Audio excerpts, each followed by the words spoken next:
तो आज हम आपके लिए लेकर आए हैं हर साल मत बढ़ाओ फीस। जी हां, बच्चों को पढ़ाना बच्चों का खेल कतई नहीं है। देश में बहुत कम ऐसे माता पिता होंगे जिन्हें अपने बच्चों की स्कूल की फीस को लेकर चिंता न होती हो। दूसरी तरफ स्कूल हैं कि हर बढ़ती क्लास के साथ फीस में 10 से लेकर 20% तक और कुछ तो इससे भी ज्यादा बढ़ोतरी कर देते हैं।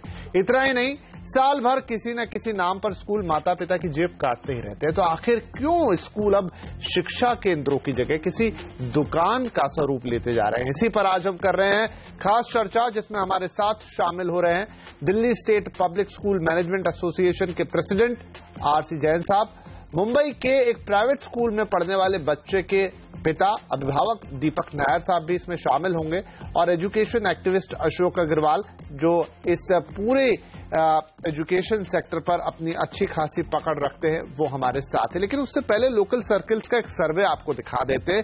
देखिए माता पिता क्या कहते हैं, हर साल उन्हें किन चीजों से गुजरना पड़ता है। एक पाई चार्ट आपके सामने है। 11 से 20% तक जो बहुत बड़ा इजाफा होता है फीस के अंदर।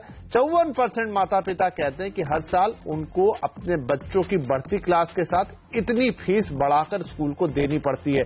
20% से ज्यादा बढ़ोतरी भी होती है। 31% माता पिता ऐसे हैं जिन्होंने कहा है कि हर साल उनके बच्चे की फीस 20% से ज्यादा बढ़ जाती है। तो आप देखिए कि मेजॉरिटी करीब करीब 80% से ज्यादा लोग कह रहे हैं कि हर साल 10 से 20 से लेकर 25% तक उन्हें अपने बच्चों के लिए हर बढ़ती क्लास में ज्यादा फीस देनी पड़ती है। और वैसे भी 30% ऐसे लोग भी हैं जो बता रहे हैं कि 10% तक तो बढ़ोतरी होती है, लेकिन 85% या 70 से 80% के बीच लोगों का ये कहना है इस सर्वे में लोकल सर्कल के कि 10 से 20% की बढ़ोतरी फीस में उन्हें हर साल झेलनी पड़ती है। अशोक अग्रवाल साहब, भारत में अगर हम शिक्षा की बात करें तो जो आधार हैं, जो पैमाने, वो ये है कि हम नॉन प्रॉफिटेबल ऑर्गेनाइजेशन के तौर पे इसे चलाने की बात करते हैं। शिक्षा देना मूल काम है, इसे धंधे के तौर पे या बिजनेस के तौर पे नहीं देखा जाता। लेकिन ये जो हम वाकया सामने रख रहे हैं, ये जो आंकड़े सामने आ रहे हैं, और स्टूडेंट्स के माता पिता जो हर साल हमसे आके बातचीत करते हैं, उससे ऐसा लगता नहीं है। ऐसा लगता है कि स्कूल के जो ज्यादातर जो प्राइवेट स्कूल है खासतौर पे, वो अब पैसा कमाने की मशीन बन चुके हैं।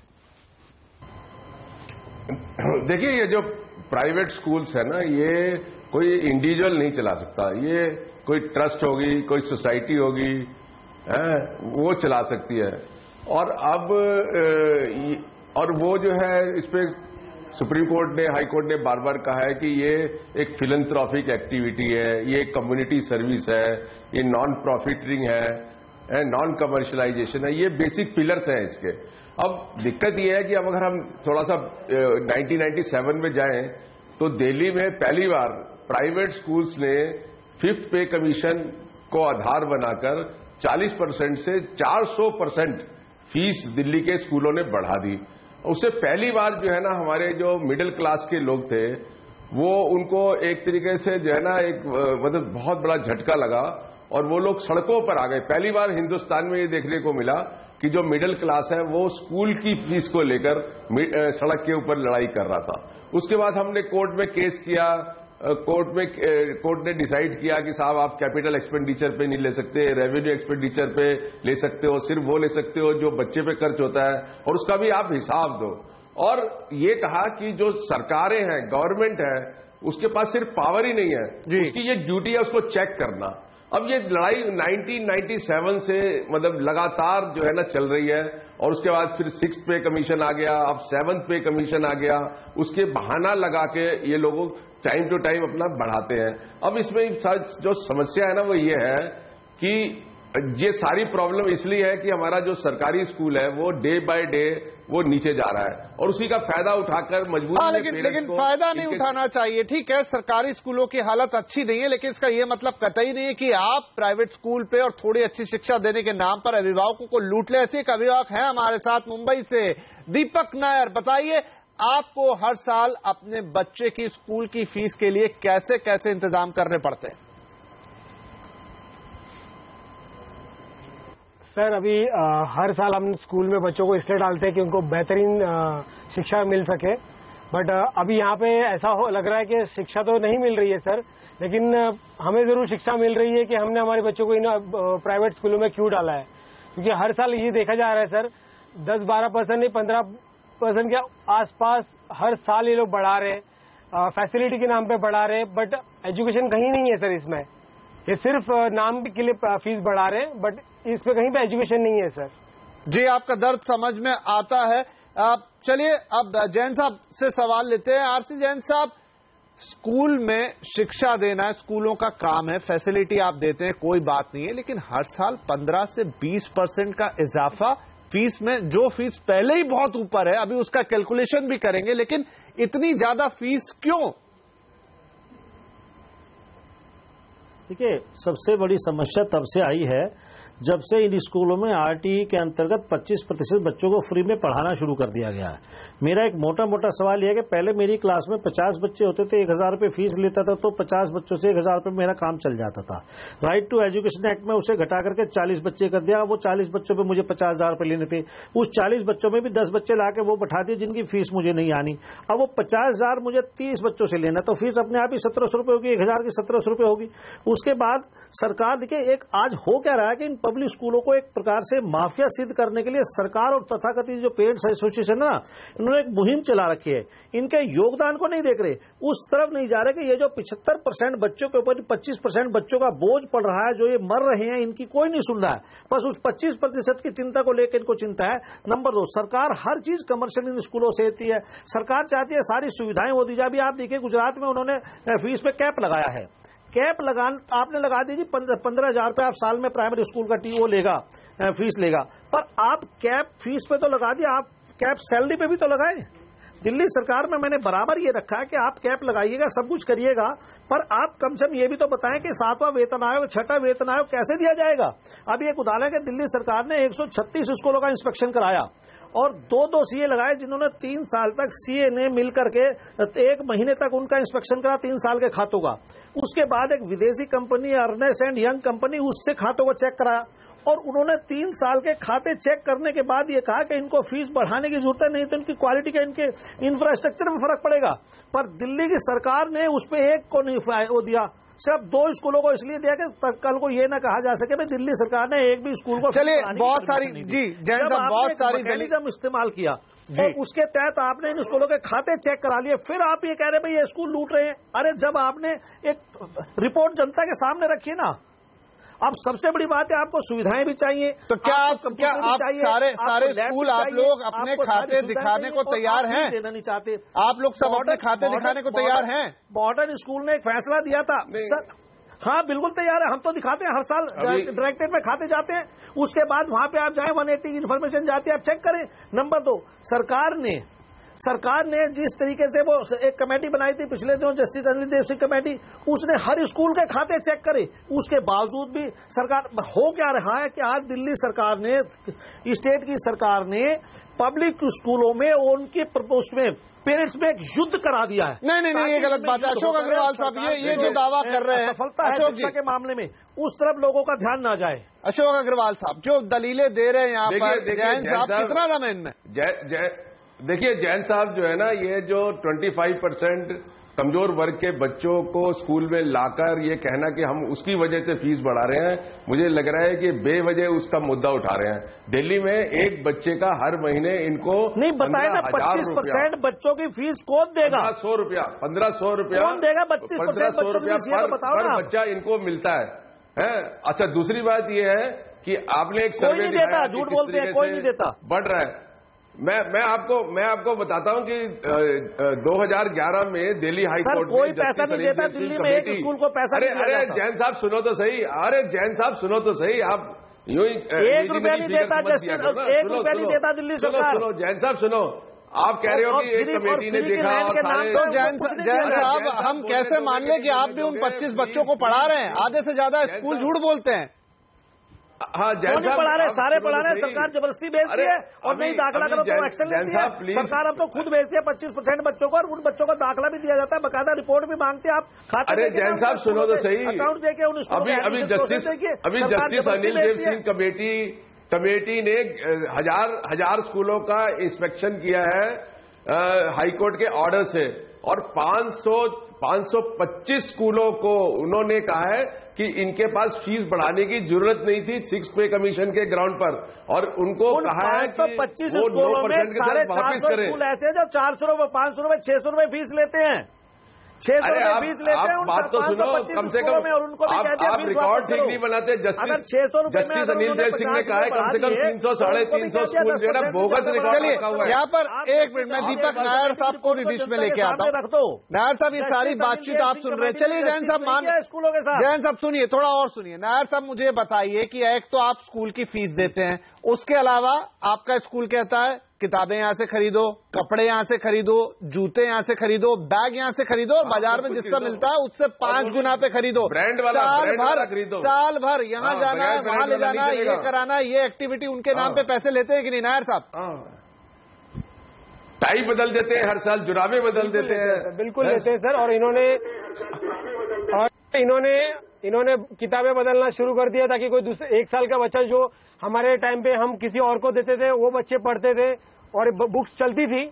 अभी ये किताबें ये हर साल हर चैप्टर बदल देते हैं, हर ऑथर बदल देते हैं, ताकि आने वाला साल में जो नया बच्चा है उसे जबरन ये किताबें खरीदनी पड़े। और रही बात बुक्स के अलावा, अगर आप इन स्कूलों को पूछिए सर कि अगर जो पेरेंट्स इनसे नहीं लेना चाहता वो उनको लिस्ट क्यों नहीं देते?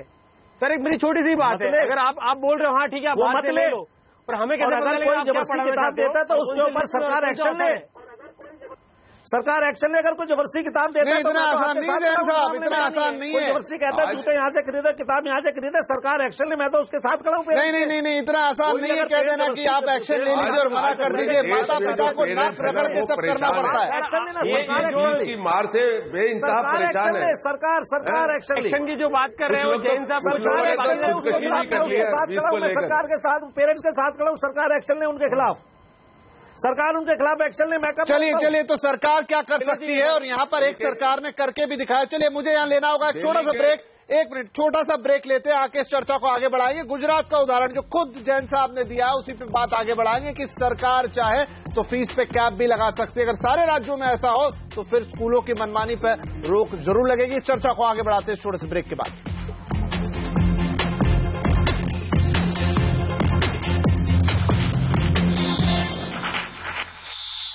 तो हर साल मत बढ़ाओ फीस, हम ये बात कर रहे हैं क्योंकि माता पिता देश भर में परेशान है। हर साल स्कूल में पढ़ने वाले उनके बच्चे की फीस 10 से 20% तक बढ़ जाती है, जबकि शिक्षा के स्तर में कोई खास इजाफा नहीं होता।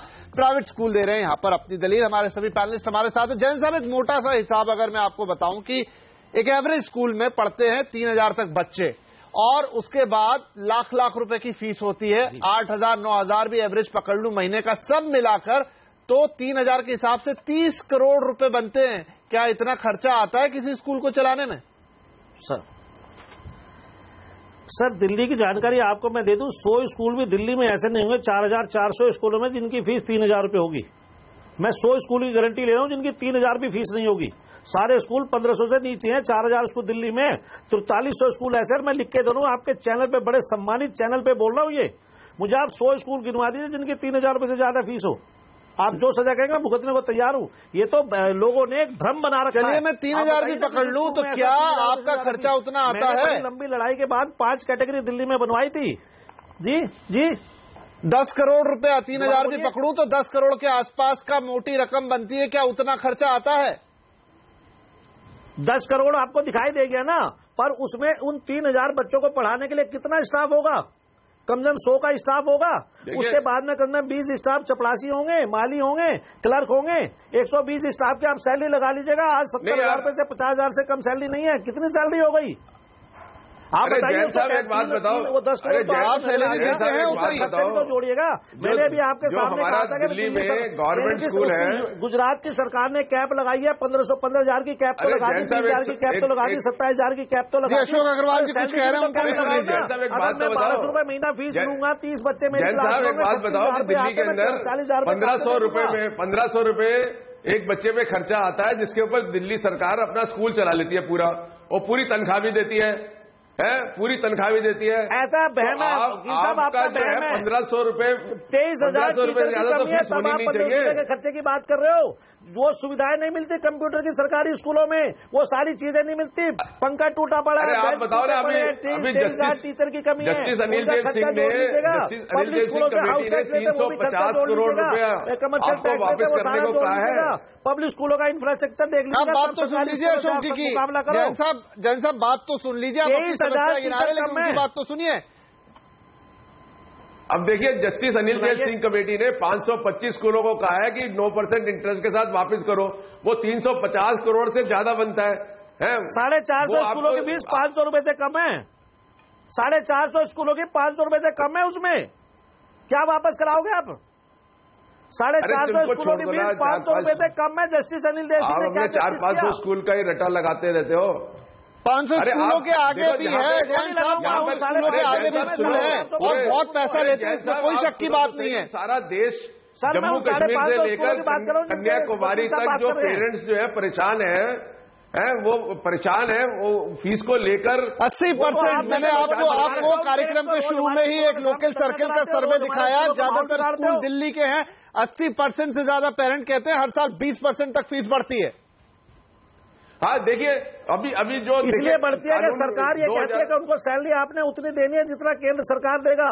2 सरकार डीए की किस्तें दे देती है, एक इंक्रीमेंट दे देती है, बिजली पानी का रेट बढ़ जाता है। ना जी, कोई इतनी फीस नहीं बढ़ी, कोई इतना तनख्वाहों पे खर्चा आपको हर साल नहीं बढ़ता। और जो अशोक जी कह रहे हैं कि उनको भी उतनी तनख्वाह देनी पड़ती है जितने गवर्नमेंट स्कूल में है, तो उनके साथ भी तो दिक्कत हुई है। हाँ, यही तो मैं बोल रहा हूँ। पर वो तो चला लेते हैं अपना काम। आप कह रहे हैं कि मैंने पंखा लगा दिया, 4 कंप्यूटर लगा दिए तो मेरी कॉस्ट 20 गुना बढ़ गई। ये तो बात बिल्कुल गलत है, सिरे से नहीं उतर रही सर। चलिए जैन साहब, ये बताओ आप 350 करोड़ रुपया कब वापस करोगे? चलिए, मुझे यहाँ लेना होगा एक और छोटा सा ब्रेक, आके चर्चा को कंक्लूड करेंगे। 350 करोड़ रुपए, ये तो फ्रॉड है, ये तो रिपोर्ट ही फ्रॉड है। एक छोटा सा ब्रेक के बाद आगे बढ़ाएंगे।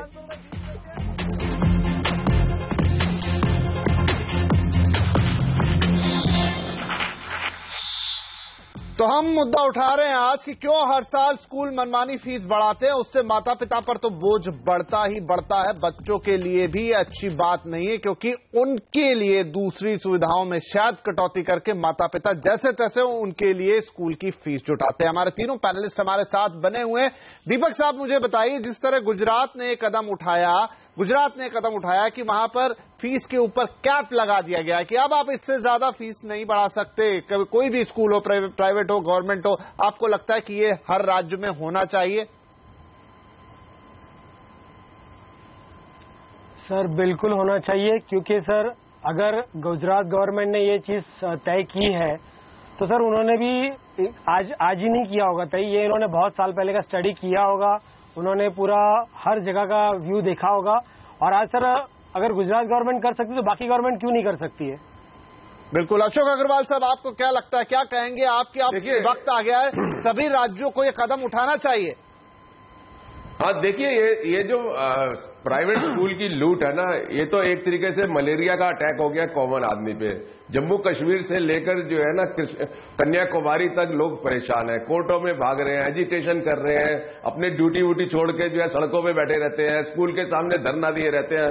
अब देखिए, जो 2009 में तमिलनाडु ने कानून बनाया, 2011 में महाराष्ट्र ने कानून बनाया, 2013 में राजस्थान ने बनाया, अब 2017 में गुजरात ने बनाया। अभी गुजरात का मैंने वो बिल मिला नहीं है मुझे, मैंने पढ़ा नहीं है, लेकिन ये पक्का नहीं है कि उसने कोई कैप लगाया है या नहीं लगाया है। कैप मुझे लगता है कानूनी ढंग से कैप किसी भी प्राइवेट स्कूल के ऊपर आप लगा नहीं सकते हैं, क्योंकि वहां पर यह फीस घट भी सकती है, फीस बढ़ भी सकती है। एक्चुअल में उसकी रिक्वायरमेंट क्या है? सुप्रीम कोर्ट ने 2007 में कहा कि जस्टिफाइड फीस होनी चाहिए। मैं बता दूं आपको, अकाउंटेबिलिटी होनी तो चाहिए। प्राइमरी के लिए 15,000, सेकेंडरी के लिए 25 और हायर सेकेंडरी के लिए 27, ये कुछ उन्होंने मानदंड तय किए हैं गुजरात में। मुझे लग रहा है कि वो शायद लीगल उसमें प्रॉब्लम आएगी। जरूरत है कि मतलब पूरे देश में नेशनल लॉ लाने की जरूरत है एक्चुअली में, क्योंकि पूरे देश में प्रॉब्लम है ना। क्यों नहीं केंद्रीय सरकार एक नेशनल लॉ लाती है और एक यूनिफॉर्म तरीके से पूरे देश के लोगों को राहत देती है। दूसरी तरफ ये है कि हमें जितने भी हिंदुस्तान के सरकारी स्कूल है ना, इनको कम से कम केंद्रीय विद्यालय तक बनाना पड़ेगा। बिल्कुल। हमारे जो करोड़ों बच्चे स्कूलों से, और शायद जैन साहब आपकी इस बात से इत्तेफाक नहीं रखेंगे, तो जैन साहब एक बार फिर एक और कार्यक्रम लेकर आएंगे, आपको फिर से बुलाएंगे, सभी लोग साथ में बैठेंगे और आपसे फिर निवेदन करेंगे कि जो आप तमाम दलीलें दे रहे थे कि समय आज का समाप्त हो रहा है, लेकिन मैं यही कहूंगा कि जो तमाम दलीलें आपने दी हैं, 400-500 जिन स्कूलों की आप बात कर रहे हैं, आप भी जानते हैं हकीकत से वो काफी परे है। हर साल जो तमाम लाखों स्कूल में बच्चे पढ़ रहे हैं, उनके माता पिता को 15 से 20% की फीस आप बढ़ा के देते हैं और साल भर दूसरे नामों से कितना ही सारा पैसा उनकी जेब से निकालते हैं। उम्मीद यही करते हैं कि स्कूलों में जो धंधा चलता है ये बंद होगा और असल मायने में शिक्षा मिलेगी। आज के इस कार्यक्रम में आप सभी लोगों का शामिल होने के लिए बहुत शुक्रिया। नमस्कार।